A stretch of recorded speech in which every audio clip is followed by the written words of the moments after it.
Welcome to a brand new episode of Zeroing In. We're in conversation with an illustrious physicist from the field of statistical physics and condensed matter physics, Professor Sriram Ramaswamy. Professor Ramaswamy spent his formative years in Delhi and obtained his bachelor's in physics from the University of Maryland. He pursued his PhD work at the University of Chicago and then joined at the Pennsylvania State University as a postdoctoral fellow. He is currently a professor of physics at the Center for Condensed Matter Theory in the Department of Physics at the Indian Institute of Science in Bangalore. Professor Ramaswamy has been accredited for the pioneering work in the field of mechanics and statistics of living systems and active matter, which has given birth and shaped this entire field of physics of these extremely interesting systems called reactive matter. His research focuses on studying and understanding a widely multidisciplinary scope of systems ranging from ecological, biological, astronomical, and beyond, through the lens of fundamental physics and the powerful ideas of symmetry and conservation principles. His infectious passion and the wide scope of the research that he undertakes, in a very wholesome way of doing physics, was made evident in the discussion that we had with him. He talked about the quintessential story of the field of active matter that he had made pioneering contributions to and still continues to do really interesting work in, and delve deeper into the beauty of the simple yet powerful ideas that he works on a daily basis, to understand the natural world around us and the concoctions from those wonderful studies that have changed our worldviews forever. Hosting this episode with me today is Prachi Bisht, who pursued her master's in solid-state physics and has worked very closely on similar ideas. She is currently working as a scientist at the Indian Space Research Organization. I am Naman Jain, and this is Zeroing In, the Science Podcast.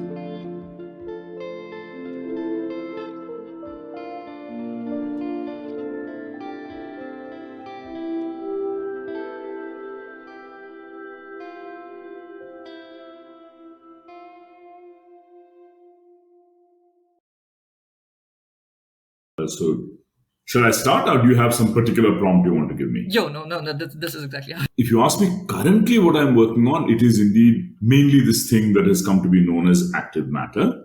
Mm-hmm. But actually, I view myself as a general physicist working on condensed matter and statistical mechanics, in a broad sense. And, that field is interested, as, you guys know, and hopefully many of your listeners and viewers will know, is about the collective properties of matter. The interest is not so much in what one particular particle in the system does, as in how matter in the large behaves. And we all know, even from pretty ordinary experience, that matter in the large does very surprising things. You change something like temperature in a continuous way, the system does something in an abrupt way. Below a certain temperature, it's a solid. Above a certain temperature, it's a liquid, or whatever it is, right? So the way matter organizes itself in the large is my general interest, I would say.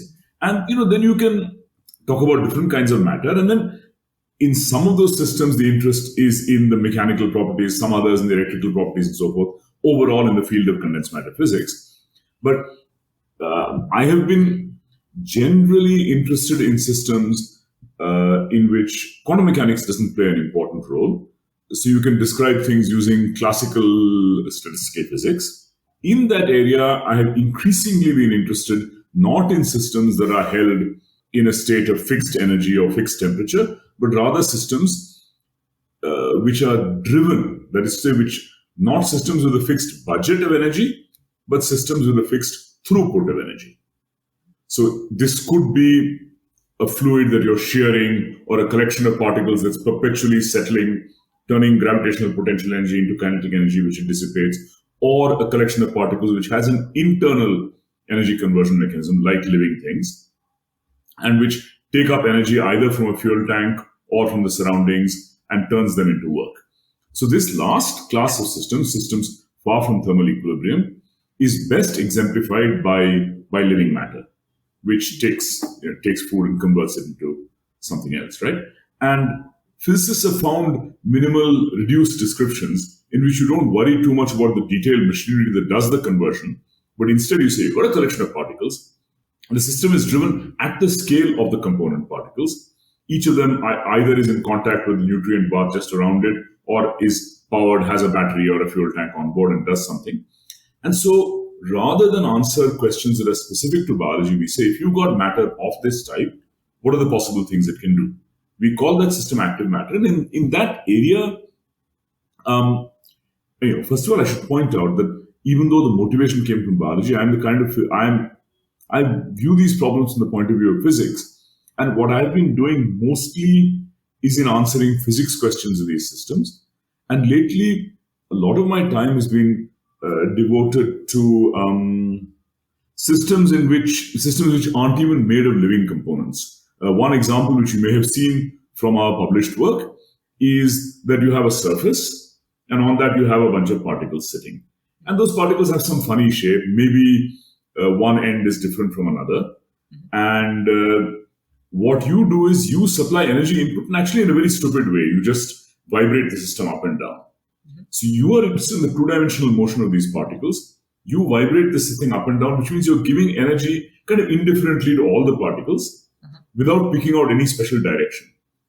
The mechanics of the particle, how it takes up the energy and how it couples to the surface on which it's sitting, turns each particle into quite an interesting energy conversion device. It makes it walk, right? So a lot of my recent work has been on this particular class of systems, vibrated grains, which by virtue of shape asymmetry, end up executing directed motion. And when you have many of them, they actually form a flock. And when you have even a small number of them, but with some medium in between where their motion can be communicated from one to the other through that medium, you get very interesting states of organization in which a very small number of particles that are self-propelled are able to move around. So the way I got interested in this actually was that we were, of course, not the first to think about flocking and all this stuff. What happened actually was that I was interested in general in liquid crystals. Now, liquid crystals, the simplest kind of liquid, the term liquid crystals covers many, many different systems.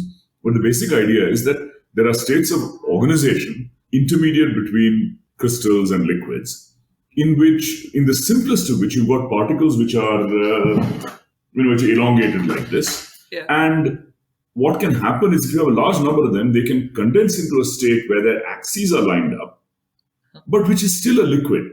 So, we think of crystals as having special directions. We think of liquids as being the same in all directions. You can have things that are pakka liquids. They flow in every direction. Just their viscosity is different in different directions. They have a special axis. So they manage to break rotation invariance without breaking translation invariance. Those are the simplest kinds of liquid crystals. So my PhD work was in that. And so when I thought about flocks, I said, flocks are clearly a kind of liquid crystal made of living stuff. And in addition to being aligned, because one end is different from another and because they're fed energy, they're not just aligned, but they're actually moving in the direction in which they're pointed. So the excitement got touched off in my head basically because I said that existing work on flocks, at least the dominant literature in the flocks, let us say late 90s, early 2000, was pretending that these particles moved according to just a rule. Each object looks at its neighbors, lines up and moves. So this was rule-based or agent-based modeling without close attention to the fact that when you actually have an object that's self-propelled, how does it change? If it's moving, it has momentum. If it changes its direction of motion in order to accommodate its wanting to line up with its neighbors, no matter how badly it wants to line up with its neighbors, it can only do that subject to the laws of mechanics. So if it changes its direction of motion, it has changed its momentum. Now, there is no external force on the system as a whole. So if this guy changes its momentum, that momentum has to go some. That change in momentum has to be accommodated by the neighboring particles. If the whole thing is sitting on a solid surface, then the books are balanced because the solid surface is a very forgiving thing that just takes up the slack. Yeah. Okay, because when you walk, if you speed up or slow down, you do so by imparting momentum to the earth. Yeah. And the earth is very nice to you. It lets you do this. And you don't worry too much about where did that momentum go because the earth's a big, massive bath of momentum, right? It's a sink. But if you have a collection of particles doing this in a fluid, then if you change your momentum here locally, so imagine you've got a bulk three-dimensional fluid and things moving around. If this guy changes momentum locally, that change in momentum has an effect on the immediate surrounding fluid. And that momentum spreads in the fluid and affects other particles. And the first, if you like, my first original contribution in active matter systems was to say that, you really need to rethink this problem in the case when you've got flocks in a fluid. So we rethought that problem and we discovered that everything changes. So I would say, frankly, my first big excitement was in realizing that flocks in a fluid are totally different. And in fact, the flocks in viscous fluid, with the best will in the world, can't stay aligned. You have prepared a perfectly aligned state. They may be interacting very strongly with each other and trying to line up. If you perturb them slightly, that perturbation sets up secondary flows. Sorry, why is my phone alarm ringing? Oh, it's an alarm for this meeting. Okay. I don't know why it's ringing now. Had we said 6 o'clock or 6:30? 6 o'clock, sir. So I had wrongly set an alarm for 6:30 and a reminder at 6:15. Anyway, that's what. Okay. Luckily, I saw your mail. So that I would say, if you like, you asked the excitement at the time you took it. I would say the first excitement was realizing how different worrying about momentum conservation and worrying about fluids makes it. Okay. So you basically shifted from liquid crystals to active matter. From the history of this field of active matter, could you take a point in time and say this is when active matter started? Actually, the history is very surprising. Okay, first let me tell you sort of roughly how people currently see it, which is that there was this paper in 1995 and a longer one in 1998 by Toner and Tu. And before that, a paper in 1995 by Thomas Spicek working on particles and flocking models. And they showed that in simple models with rules where each thing aligns with its neighbors with some finite error, you can get a phase diagram in which there's a phase transition from random motion to organized motion. And you could mathematically calculate the properties of that phase transition. So for most physicists, I would say that was when active matter happened. If you ask, you could ask other questions. When did people first start worrying about collections of particles with built-in power sources and how they organize? It turns out that there's been a literature on this for a long time. And even the ideas in our 2002 work, those ideas, it turns out, were first broached in a paper in like 1969 by two fluid dynamicists. You can look, I'll just send you their names and you can look up the paper. I don't know the exact reference, but this would be enough for you to find it. Yeah. Thanks. Yeah. They wrote a paper about exactly the same kinds of problems that we thought about in 2002, but they made progress of a very different kind. And they failed to do many things that came up in our work. And it's a sort of interesting history of science question here. These guys said, what happens to particles, self-driven, or what they said, what happens to bulk fluid material with built-in conversion of energy from chemical to kinetic?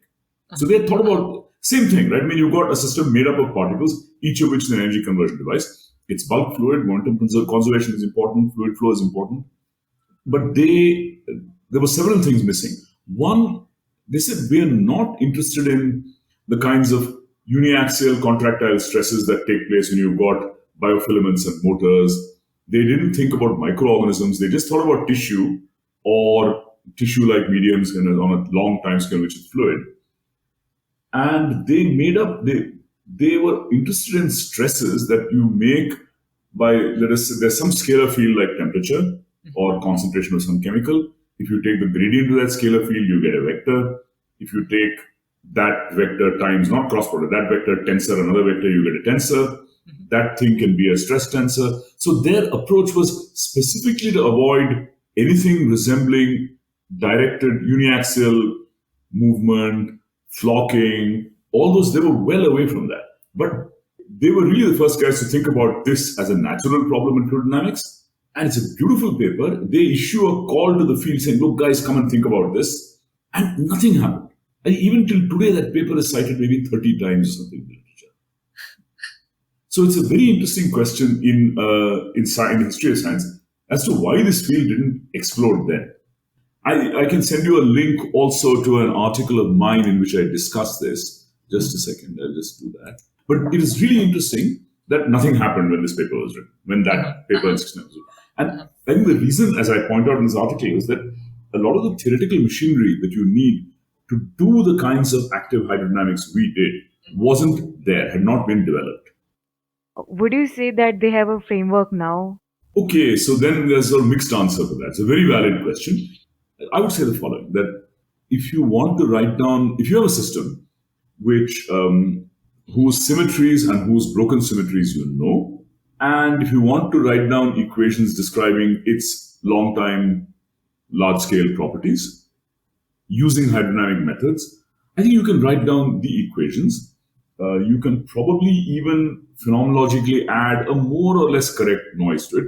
The important thing is this, that if you've got a system which has spontaneously condensed into an aligned state, then you know that in addition to mass density, velocity, energy of the thing, you need a variable describing the orientation and the long wavelength changes in the orientation. So the choice of variables, I'll sort of modify that statement later, but at this level of description, the choice of variables is not a mystery. We knew which variables to write down to describe an active oriented fluid because they were the same variables as you'd use to describe a dead oriented fluid. The difference lay in the form of the terms that entered their equations of motion and the way those variables entered the stress and so forth. Okay, so there's a pakka technical answer. Choice of variables at one level of description, not a mystery.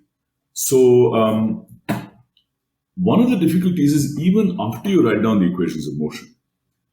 So you know you have the right equations, but when you look at those equations and you ask which of the many allowed time persistent patterns, which of them is actually selected in the system, knowing what the criterion is for selecting among the many available stationary states for a system, that's actually not a settled issue universally across non-equilibrium matter.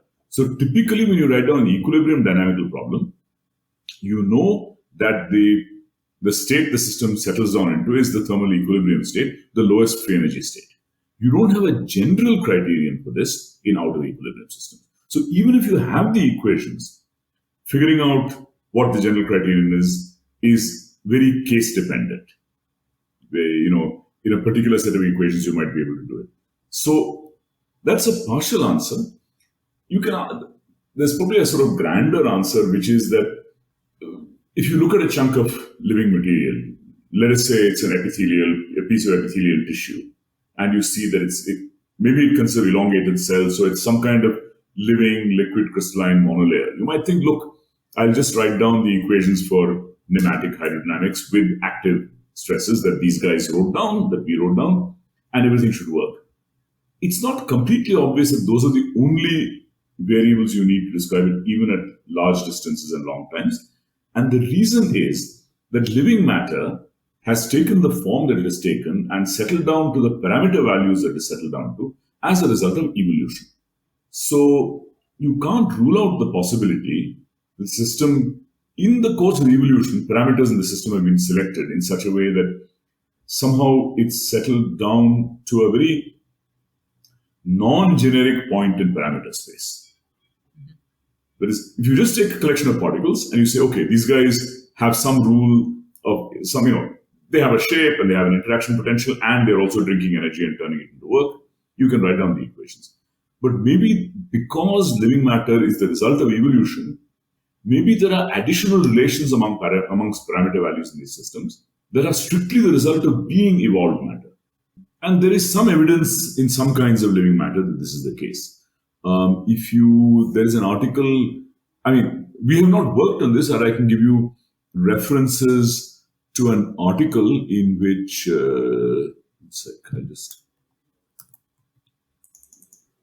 all my answers to your questions consist of my sending you a link, but it's at least very concrete that way. So this is an article we recently published. It's a perspective on the field, towards the end of which we talk about this issue, that we think we know how to choose the variables for. So again, I should emphasize when I say, what do I mean by choosing variables? If you are only interested in those dynamical variables, which have the property that their associated time scale is bigger and bigger at larger and larger length scales, so that you can, supposing you're not interested in the fussy, fine details of the system, but you're interested in something in the same spirit as elasticity or hydrodynamics, you're only interested in the slow variables, then our understanding of the physics of systems with conservation laws and broken symmetries generally tells us how to choose those variables. But it's not guaranteed that that criterion is all you need to describe living matter, because the fact that living matter has arrived here from evolution may introduce subtleties. And that aspect is discussed towards the end of this article whose link I just sent. Right. If we understand correctly, the current framework is more descriptive but not predictive. It could be that it's not even descriptive, and since you might miss some interesting variables. That's the really big danger. If it's descriptive, meaning you can write down the right equations, but maybe you can't evaluate how it selects a stationary state except by taking the equations and put them on a computer, that's not so bad. That's a bit bad, but it's not so bad. But supposing you aren't even 100% sure that you've got all the variables, then you're in very big trouble. Can we define active matter standalone, or are we always looking for flocking? Not necessarily flocking. So, for instance, although a lot of the excitement in the subject started with looking at flocking, many recent developments have said, let's take simpler particles. Suppose we take particles which actually aren't even orientable. They're just round particles. Okay. Let's say, imagine a particle whose shape is round, but it has a little arrow drawn on it, saying, I'm moving this, I want to move this way. The particle moves in the direction in which it's pointing, but that direction executes rotational Brownian motion. Okay. Interestingly, those systems, and this is not our work, this is the work of other groups, people have shown that those systems, suppose we just have hard spheres, okay? Each particle can't go through the other, no other rule, but each one is a persistent mover. It has a direction of motion, and that direction of motion changes stochastically but slowly. So if it's pointing this way, it'll move this way for a while. If you just take a collection of particles of that sort, then what can happen is each one is moving along, another one is moving along, and they wander into each other's vicinity. And because they have a tendency to keep moving in the direction which they're pointing, they'll keep trying to do this, and bunches of them will end up condensing. So you actually get a phase transition from vapor to liquid without any attractive forces. Now, you will remember from your study of Van der Waals equation of state, Van der Waals modifies the relation between pressure, volume, and temperature compared to the ideal gas in two ways. One, by saying that each particle has a size, so you get that V minus B term, right? And each particle is attracting the other, so that your pressure term is changed from P plus A n squared by A rho squared, right? These systems, they have the V minus P term.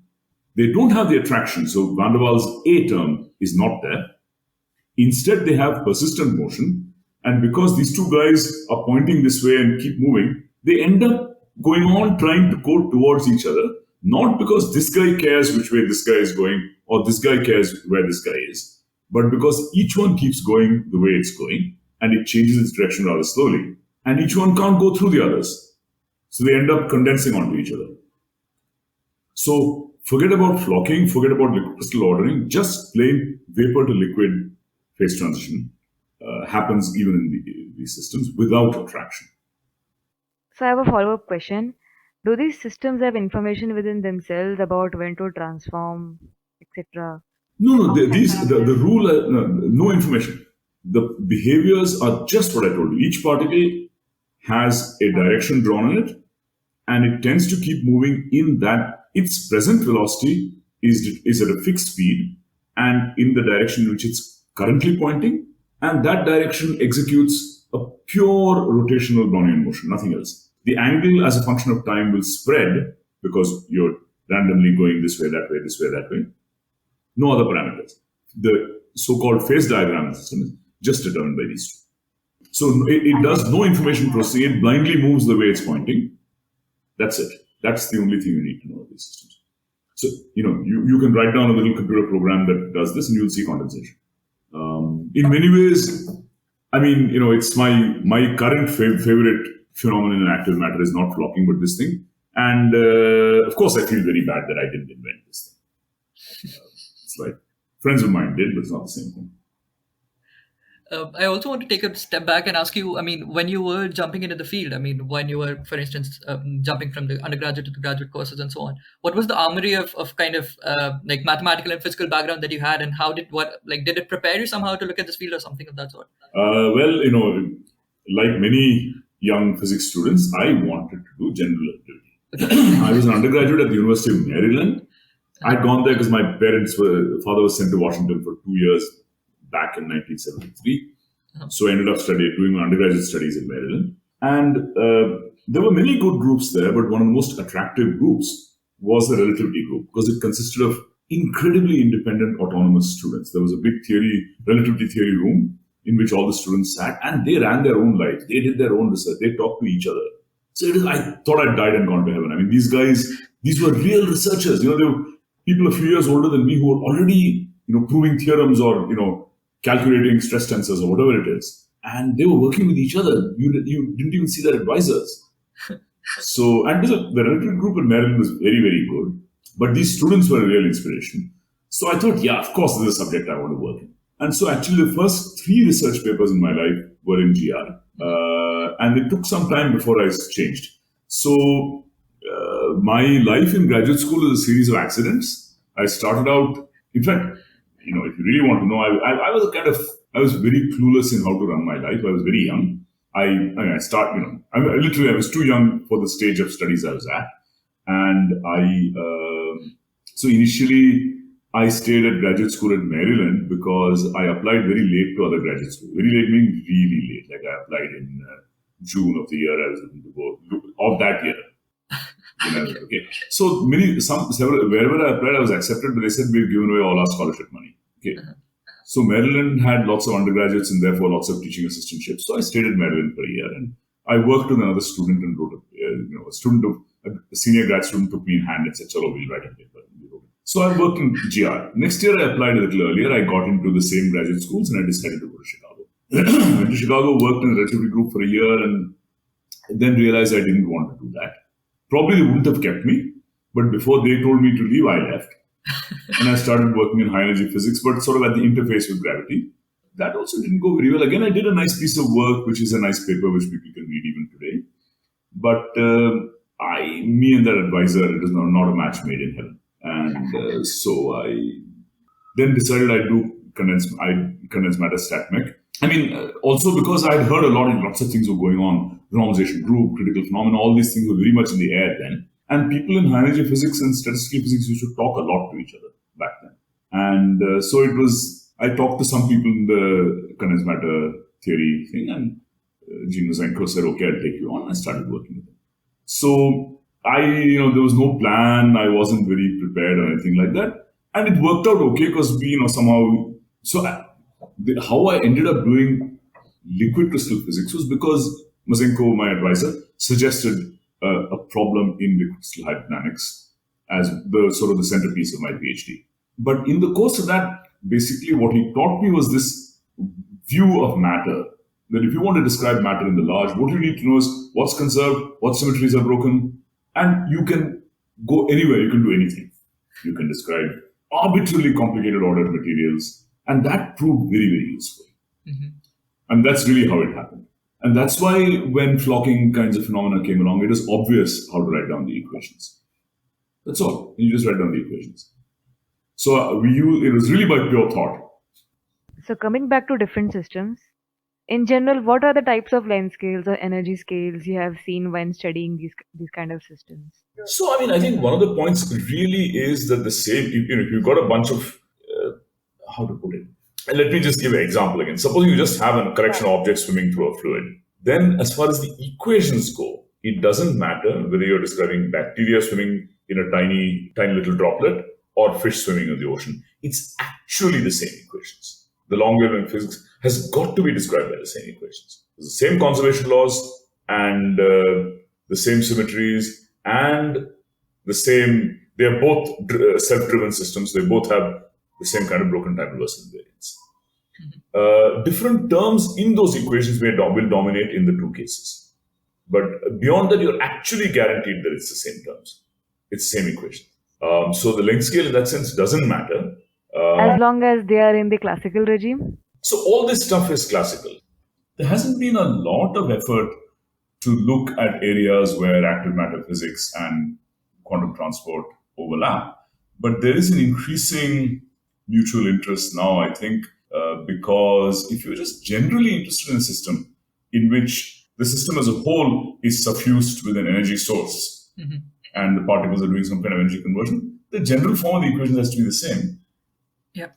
So there are these sort of points of contact between, quote unquote, my kind of physics and their kind of physics. They're not that far apart. So your collaborations have been interdisciplinary, right? You have collaborated with biologists, physicists, material scientists. Little bit with biology. I'll say that, my engagement in biology has been minimal in the sense that I have not done this. I've been commitment phobic about biology, to use a modern term. I've collaborated really only occasionally with biologists. I mean, I really have just a couple of papers which are honestly with biologists. But, for example, this work with Shivashankar, where my student Ananyo figured out that the phenomenon that they were seeing of the nucleus rotating had to be because of the instability that we first proposed back in 2002 in a confined geometry. Not to disregard the literary details of biological systems, but it is interesting to know that just by putting in these laws and equations, we can explain biological systems as well. Yeah. So, I mean, in the luckiest cases, you can do just that. And that's an example, These guys are seeing something that the nucleus is doing. And, first of all, we have the guts to say that something taking place inside a 10 or 20 micron thing can be described by hydrodynamics. But it's cool because, the particles are much smaller, right? Yeah. And the fluid, it really is a fluid. And it really has actin and myosin, so it's got to be governed by our equations. It doesn't really have a choice. But, it's a sort of... It's important to think about timescales. This nuclei were rotating at a few degrees a minute. Yeah. So in all these biological hydrodynamic problems at the level of cells and tissue, you have to understand timescales are hugely expanded. A tissue is actually a flowing material on the timescales of hours and days. Or the interior of a cell, this flow, the bit of the rotating nucleus thing is on timescale of many minutes. So if you look at it, it'll just be sitting there. But if you look at it patiently, it's always nice to look at the time, look at the little clock they show you in these biology movies and understand how much it's been speeded up and what experimental patience is involved in seeing this. Yeah. So, do you have a favorite system? Just asking out of curiosity. I mean, probably the system I'm most kind of fond of because we thought of it was this vibrating layer. I mean, what I have is I have systems that I know how to work with, and then I have systems that I wish I had worked on. A collection of colloids in a fluid film with an electric field, vertical electric field, is much more versatile because a colloidal particle is microns in size, and you can have a container a centimeter in size. So if you want to do a coarse-grained hydrodynamic description, it's important to have system length scale way bigger than particle length scale.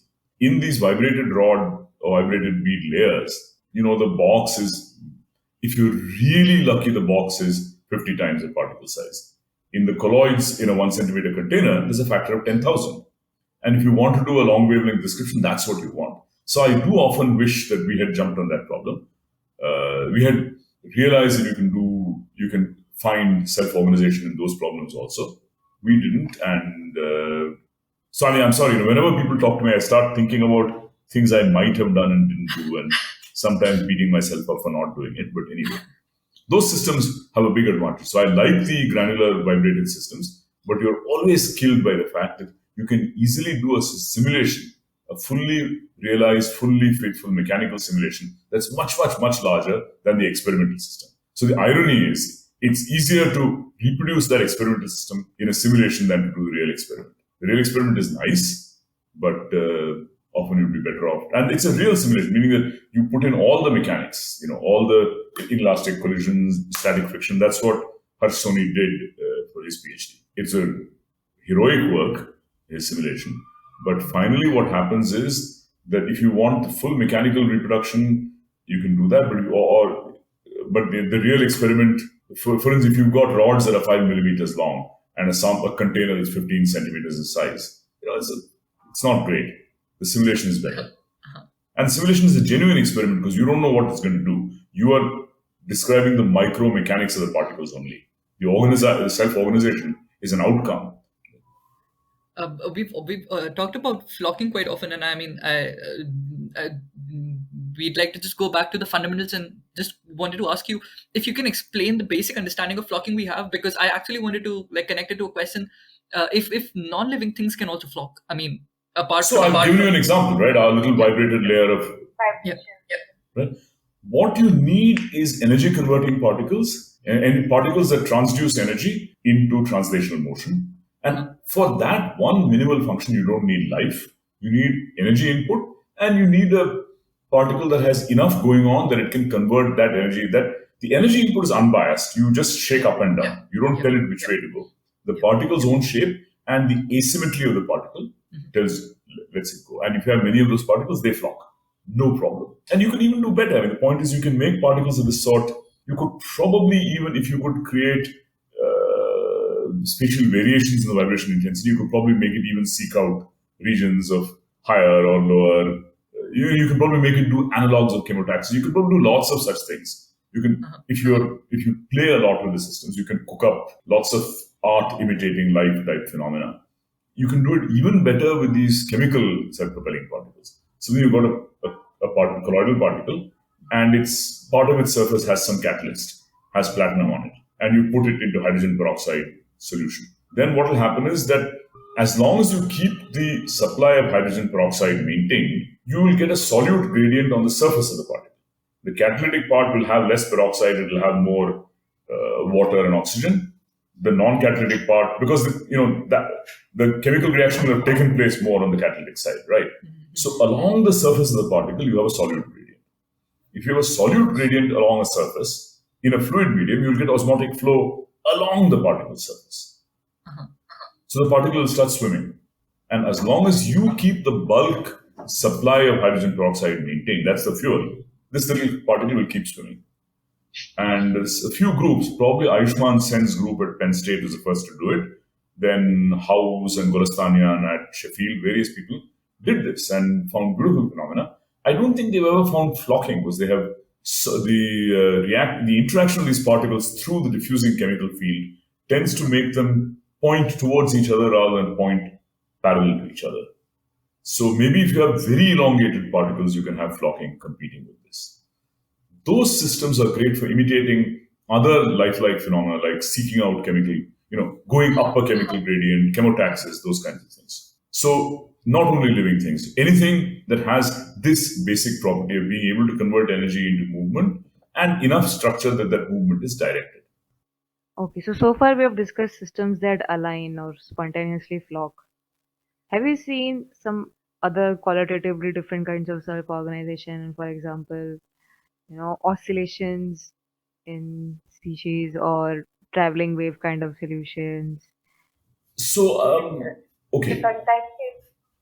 Well, okay, it's interesting you ask that. Now, one thing is that in these colloidal systems, for instance, in the phase diagram that in active colloids, and these are the ones that I just described, we've done some theory with my then students, Surpriya Shaha and Ramin Balastanian. We worked out, starting from the single colloid dynamics, we worked out the hydrodynamic description of collection of these active colloids. And in the dynamical phase diagram for these systems, you can find regimes with spontaneous oscillations. You can have situations in which the particle sort of seek each other out because of their far-field interaction, but when they're close to each other, their noses turn away from each other, and these kinds of things repeat. So you can, meaning that there's a lot of richness. And because it's out of equilibrium, you can get persistent oscillations. You can go on doing this. It's not merely that if you disturb it, it rings for a while and settles down, then it can go into spontaneously oscillating states. So we haven't explored the phase diagram in a lot of detail, but all kinds of such behaviors are there. Even at the two-particle level, you can get all kinds of weird things. You can get things that pair up and go around each other, that do various, so you can do this. Probably I'll just ask a very general question because I really wanted to know about this. So given the vast areas that your work deals with, do you very on a regular basis probably imagine and work with very different dimensions of science and even beyond? So is there a personal definition of science for you, or how do you see science, really? So, I mean, again, there's lots of different ways of doing science. Some proceed from, thinking about formal structures. Okay, I mean, there's two. Let's think of, what do scientists do? Sometimes scientists find, okay, let's make it even more restrictive. What do theoreticians do? Okay, some theoreticians talk to their experimental colleagues and say, okay, what's new in your lab today? And then they come up with a model to describe that. Some others look around at just plain natural phenomena, see patterns in nature, and they ask, how might that come about? Some others, of course, ask about what are more traditionally called fundamental questions, like, what is some, sort of source equation from which everything flows, string theory or whatever it happens to be. And then there are some who, I would say, look at phenomena in nature and say, that makes me wonder. Let's say you see a flock and you don't ask directly, okay, what are the laws governing that flock? Because, a flock is a certain organized state of nature. And supposing I accept that organized state exists, and what I want to know is, just like when I look at a fluid or a crystal or a liquid crystal or a magnet, on general principles, I can write down its equations of motion without knowing anything other than conservation laws and token symmetry. Can I answer that question in general? Can I say, if I see a moving liquid crystal, what must its equations be like? So, what must the laws be? So, my interest always has been in looking at organized states in nature and trying to guess what the general properties, what the sort of symmetry ordained properties of such a system would be. Therefore, this approach is one of the approaches is to ask a question based on general principles, work out its consequences, and then look to see where all it might occur in nature. And does it then help you understand something? So I think, these are among the many ways in which you can. So we don't ask ultimate questions. We ask for universal laws governing many different systems. Don't answer the question about what is the ultimate microscopic reality, but what is the sort of, what reality dominates at large length scales for all different kinds of systems. Let me give you a completely different example. In nature, in the world out there, very often you find many different quantities. If you sample many copies of it, they have a distribution which has a fairly well-defined mean and a distribution about the mean that looks like that. You can take the distribution of marks in a class, or you can take the distribution of votes or whatever, many different systems. They all actually, if you don't look at the wings or something, you find they're all Gaussians. Yeah. So the fact that so many different things are Gaussian cries out for an explanation. And the explanation is the central limit theorem, which tells you that a huge class, central limit theorem and its extensions. First of all, if you just have a bunch of identically independently distributed variables and you take whose variance exists and you ask for the sampling distribution, it's the Gaussian. And then you can, with a little bit more work, you can show that even though those variables are not strictly independent, but sort of weakly dependent, it will still be a Gaussian. And so there's an example, right? You see the central limit theorem is the universal distribution for this big class of systems. And so if you like, the stable distributions in nature are a nice example of why the coarse-grained description for many different systems is the same. And then actually departing from the stable distribution is what tells you what different kinds of universality classes can happen when you have systems that interact with each other. One of the most famous is the distribution of cosmic ray energies. I don't know if you've seen it. You should take a look. And for me, when you see something as persistent as that over as huge, really 18 decades in energy or something, there's got to be a generic explanation. And Fermi said that it's just collisions, and it's a crude origin of it, if you like, is the what's it called? The random acceleration model, right? It has its origins in trying to understand cosmic ray energy. So yeah, so I'm sort of wandering all over the place. Sorry. When we look at this recording and edit it, I have to see if I should be held responsible for all the things I'm saying. I don't know. I think we are already over time, Professor. So I think, sorry for extending it a bit, but this was extremely interesting. I mean, we still have probably tens of questions that we had already written down to bother you with. But probably I'll just like to end with the last question, just asking you if there's something that we'd missed out that you would like to mention, or from our end, it was just the idea that what are your perspectives on the field in the future, and what kind of ideas that you think this can take, and how do you want it to kind of imagine? Yeah, so I think the perspective on the field is really that we have worked with, for the most part, we have worked with very easy systems in which the individual particles don't do a lot of information processing. They have motility, maybe they have a response to gradients in a simple way, they orient. But giving these particles information processing capabilities is something that many people have started doing. So active matter plus information. I mean, first of all, maybe there's 2 or 3 things I would say. One is information processing. 2 is more generally pushing harder on answering questions that biologists really care about. Again, many groups have made a big success of this already. I have tended to stay, there's this sort of, there's somebody's doha, right? Main bauri duban dari nadi kinare baith. So I've sort of hung around the edges, and maybe I've stuck my toe in the water, but not really plunged in. So pushing harder on biology. There's other areas, the thing is, autonomous vehicles is exploding in all kinds of domains, right? So robotic swarms and how those kinds of things, are there good collective descriptions of collections of objects which are signaling to each other and moving? There's many such directions. And also a harder search for general principles for self-organization in matter out of equilibrium, talking more to people studying quantum driven systems, lots of directions. Yeah. Maybe sky is the limit factor, Michael. Yeah, and probably what will happen really is that people maybe will stop talking about active matter as active matter and one of the weird things that happened, is that I remember about 10 years ago getting a little worried that I can go to an APS condensed matter meeting, which happens every March, and attend only active matter talks and come away. And maybe this is not good. The field, so I worried, and actually it happened. And I'm not sure it's been the healthiest thing for me, because I try to make the effort to attend other talks in other areas, but in a way the field was the victim of its own success, because you could do many things by taking systems that you knew about and adding a little bit of active to it. But I think the time now has come to, again, I think many people have established what it's good for, but maybe one can push harder on that front, harder on the question of general principles, and harder on relevance to biology, and on clever artificial systems. Yeah, I think, this has been so amazingly inquisitively charged, and kind of the discussion has been so back and forth that it's amazing to have you here. So, thanks a lot for taking the time.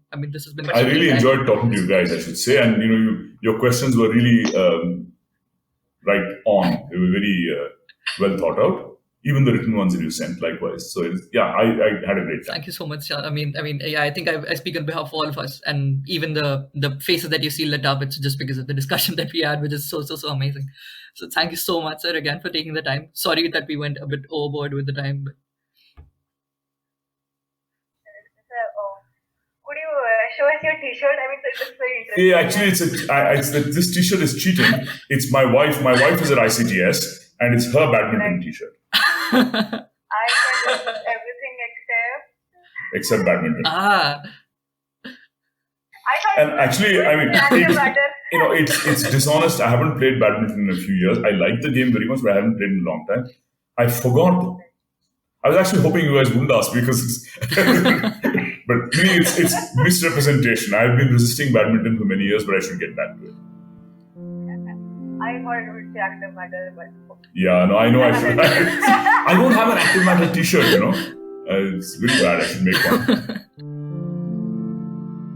This was a conversation from the 3rd season of Zeroing In, the science podcast, where we took a deep dive into the fascinating world that is uncovered by the universal principles that are beautifully lined by fundamental physics and an unsatiated thirst to understand the physical world. We extend our sincerest gratitude to Professor Ramaswamy for talking so candidly and sharing his great insights and the overview of the extremely intriguing field of active matter, wherein a world of excitements is yet to be unveiled. On behalf of the Zeroing In team for this episode, which included Prachi Bisht, along with the core team of Zeroing In, and I am Naman Jain. Thanks a lot for listening to this episode. We'll be back with a new episode next week with further interesting questions and conversations with eminent scientists from across the world.